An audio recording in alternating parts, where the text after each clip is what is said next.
जब ये 2014 में सरकार बनी थी मोदी की, तो पूरे देश को आशा थी विदेश में से भ्रष्टाचार खत्म होएगा, और हुआ भी है। और जैसे ही हरियाणा में सरकार बनी खट्टर साहब की, तो युवाओं में एक उत्साह निर्माण होया, एक आशा निर्माण हुई कि अब बेरोजगारी की समस्या खत्म हो जाएगी। लेकिन हुआ क्या, स्टार्टिंग में कुछ भर्तियाँ बहुत ही फेयर हुई, बिना पर्ची बिना खर्ची का चलन हरियाणा में चला। लेकिन धीरे धीरे कोरोना काल आया, और कोरोना काल के बाद जैसे ही टेस्ट हुए, ग्राम सचिव का टेस्ट हुआ, एग्ज़ाम हुआ, और साथ में ये पुलिस का एग्ज़ाम था, इसमें फिर वही नकल पर्ची ये चली, पेपर लीक हो गया, पेपर कैंसिल हो गया, जिससे युवाओं में भारी हताशा और निराशा हुई। और हमारी प्रशासन से ही मांग है कि लीक का मामला सोल्व होना चाहिए, भर्ती प्रक्रिया में पारदर्शिता होनी चाहिए, HSSC का जो पैटर्न है वो फिक्स होना चाहिए, एग्ज़ाम का सिलेबस फिक्स होना चाहिए, और सभी काम फेयर ढंग से होने चाहिए। ये हमारी प्रशासन से मांग है।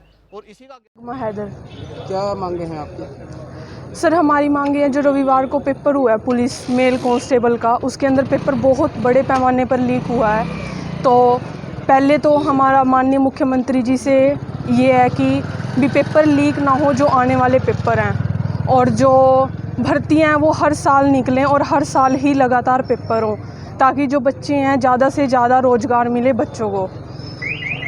तो लीक होने के कारण क्या रहे हैं? आप कह रहे हो ना बड़े पैमाने पर लीक हुआ है। हाँ जी तो सर। इसके बारे में कोई जानकारी है आपको?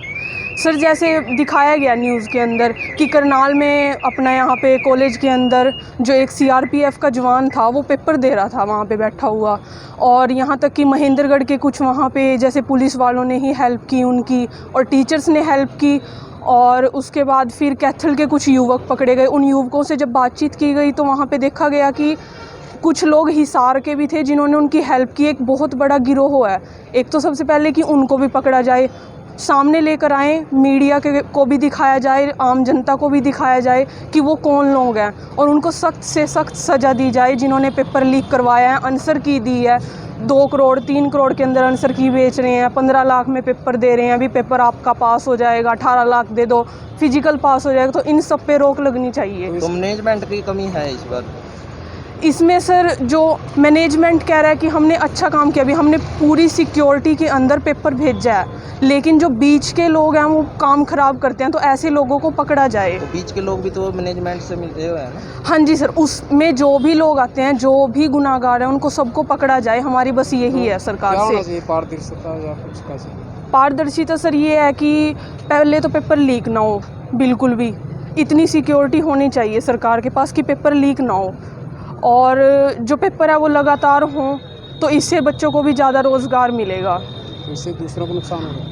दूसरों को नुकसान नहीं हो रहा है, बस जो लोग मतलब कि पेपर बेच रहे हैं, बच्चे इतनी मेहनत करते हैं, 2-2 साल हो गए, 2.5 साल हो गए सर, हमें भी 1.5-2 साल के करीब हो गया मेहनत करते हुए, और हमारी मेहनत ऐसी पानी में चली जाती है। तो सर इसके ऊपर सरकार को थोड़ा सा देखना चाहिए कि जो बच्चे मेहनत कर रहे हैं उनको भी नौकरी मिले। ये नहीं है कि भाई 18 लाख पेपर दे दिए और हम ऐसे कैसे पैसे देंगे किसी को। तो इसके ऊपर सर सख्त से सख्त कार्रवाई होनी चाहिए। क्या नाम आपका, कहाँ से आप? सर मैं यहीं से ही हूँ, इंद्री से ही, नगमा नाम है मेरा। मेरा नाम प्रदीप सिंह है जी। क्या कहना चाहोगे ये पेपर? बस कुछ नहीं कह रहे, ये जो बार बार पेपर लीक हो रहे हैं किस कारण से हो रहे हैं गुरु जी, और क्या था बस तो कारण क्या रहता है? इसको बंद करा जाए जी। ये कहीं हाई लेवल पे गड़बड़ है जी, देखो पेपर लीक होने की जी। तो कितने साल से आप तैयारी कर रहे हो? मैं तकरीबन पिछले 6-7 महीने से तैयारी कर रहा हूँ जी अपना, और मेरी पूरी लास्ट के 1 महीना तो मैं बिल्कुल रात को भी तैयारी करी जी मैंने अपनी। कहाँ से आप? मैं गाँव का डिसदान से हूँ। ज्ञापन दिया है, क्या है मामला? आज काफ़ी बच्चे जो सरकारी नौकरियों की परीक्षाओं की तैयारी करते हैं, ऐसे काफ़ी संख्या में यहाँ बच्चे आए जिन्होंने ज्ञापन माननीय मुख्यमंत्री जी के नाम पे दिया है। इन लोगों का ज्ञापन के द्वारा ये कहना है कि जैसा अभी पिछले वीकेंड पे जो पेपर था हरियाणा पुलिस कांस्टेबल का, उसमें पेपर लीक होने के कारण SSC ने उसे रद्द कर दिया है। तो इनका ये कहना है कि इस प्रकार से जो भी पेपर लीक होते हैं, ऐसे में कोई भी अगर दोषी पाया जाता है तो उसके खिलाफ़ कार्रवाई की जाए।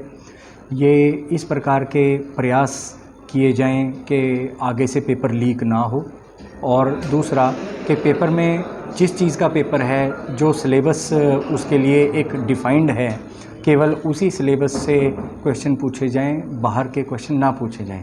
इस प्रकार की ये कुछ प्रमुख मांगे हैं। इस प्रकार की कुछ मांगे इस ज्ञापन के द्वारा माननीय मुख्यमंत्री जी से इन बच्चों ने की है, तो उचित माध्यम से ही माननीय मुख्यमंत्री जी तक ये ज्ञापन पहुंचा दिया जाएगा।